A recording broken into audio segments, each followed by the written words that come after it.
সামনে সবার আলোচনাতেই এটা চলে আসছে যে বুদ্ধিজীবী হত্যার একমাত্র উদ্দেশ্য জাতিকে মেধা শূন্য করা।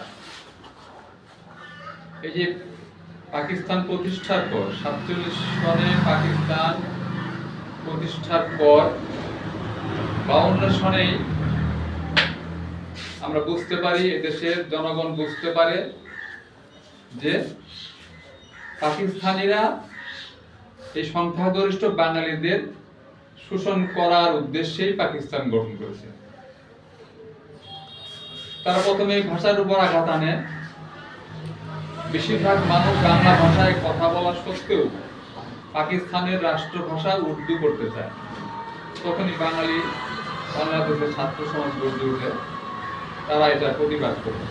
সেখান থেকে শুরু হয় মূলত এই পাকিস্তানি শাসক শ্রেণীর বিরুদ্ধে বাঙালির লড়াইটা। ধীরে ধীরে সেটা 1969 গণ-অভ্যুত্থান, বিভিন্ন আন্দোলনের মধ্য দিয়ে সর্বশেষে 71-এ বাঙালি মুক্তিযুদ্ধে ঝাঁপায় পড়ে। এই মুক্তিযুদ্ধ দীর্ঘ 9 মাস চলে। এই যুদ্ধের এক পর্যায়ে পরাজয়, যে আপনারা সবাই বলছেন যে যুদ্ধের এক পর্যায়ে যখন তারা বুঝলো আমাদের পরাজয় অবশ্যম্ভাবী, এখন যে কোনো মুহূর্তে আমাদের পরাজয় হবে, এবং 16ই ডিসেম্বর তারা আত্মসমর্পণ করার সিদ্ধান্ত হয়ে গেছে। সিদ্ধান্ত হওয়ার পর 10 ডিসেম্বর থেকে 14 ডিসেম্বর পর্যন্ত মাত্র 4 দিনে সহস্রাধিক 1000-এর উপর বুদ্ধিজীবীদের, শিক্ষক, সাংবাদিক, চিকিৎসক, দার্শনিক, বৈজ্ঞানিক সহ মানে সব পেশার যারা সবচেয়ে বুদ্ধিদীপ্ত কথা বলতেন, তারা এই পাকিস্তানের শোষণের বিরুদ্ধে কথা বলতেন, পত্রপত্রিকায় লেখালেখি করতেন বিভিন্ন ভাবে। সে সময় বুদ্ধিজীবীদের কথা মানুষ মানত। সে সময় বুদ্ধিজীবীরা সবাই শ্রদ্ধার পাত্র ছিল। লেখকরা শহীদুল্লাহ কায়সার অনেক বই লিখেছেন এসব শোষণ বঞ্চনার বিরুদ্ধে। মুনির চৌধুরী লিখেছেন, কথা বলেছেন। হ্যাঁ, বিভিন্ন জনে বিভিন্ন ভাবেই আমাদের মুক্তিযুদ্ধ মানে পাকিস্তানের শোষণ বৈষম্যের বিরুদ্ধে কথা বলেছেন।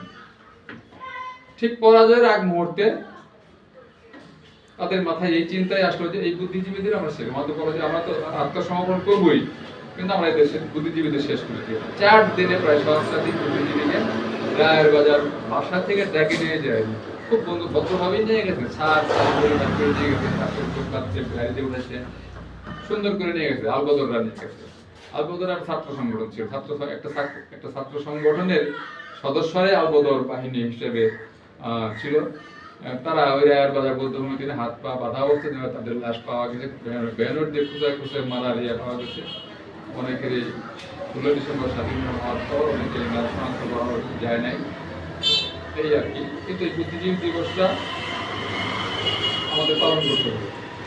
আমাদের নতুন প্রজন্ম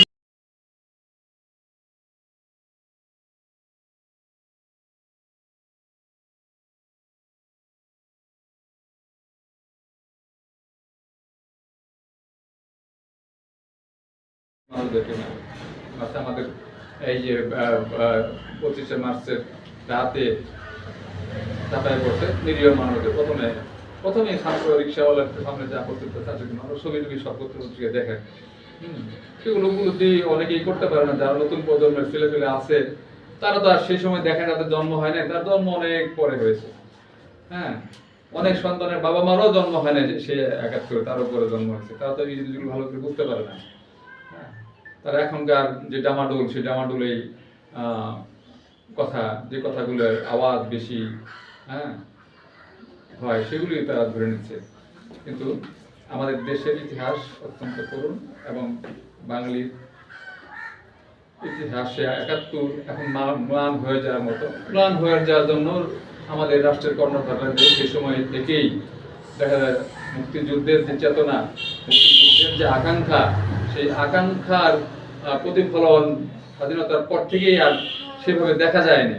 তার ফলে মানুষের মধ্যে হতাশার সৃষ্টি হয়েছে।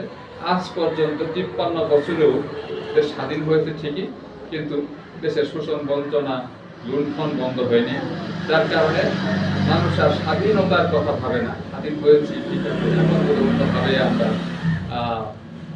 আমাদের এই অর্থনৈতিক মুক্তি, যেটা মূল টার্গেটটা ছিল অর্থনৈতিক মুক্তি, মুক্তিযুদ্ধের মূল টার্গেটটা অর্থনৈতিক মুক্তি, সাংস্কৃতিক মুক্তি। এই মুক্তি আসেনি এবং ভয়াবহ রকম খারাপ দিকেই চলে গেছে ৭৪ সালে দুর্ভিক্ষের সময় থেকে আর কি, দুর্ভিক্ষ হয়ে গেছে।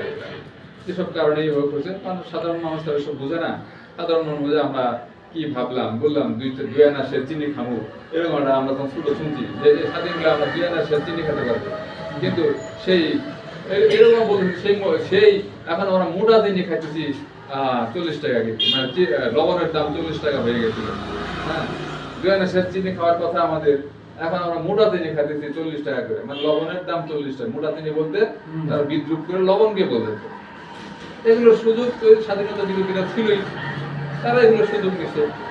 হ্যাঁ, এগুলো সুযোগ নিয়ে আস্তে আস্তে তারা ব্যঙ্গ বিদ্রুপ হতে হতে এক পর্যায়ে দেখা যায় মুক্তি আর আসতেছে না, শোষণ বঞ্চনা বন্ধ হচ্ছে না, মানুষের মধ্যে স্বাধীনতার সম্পর্কে ধারণা অনেকেরই সৃষ্টি হয়ে গেছে। এখন যদি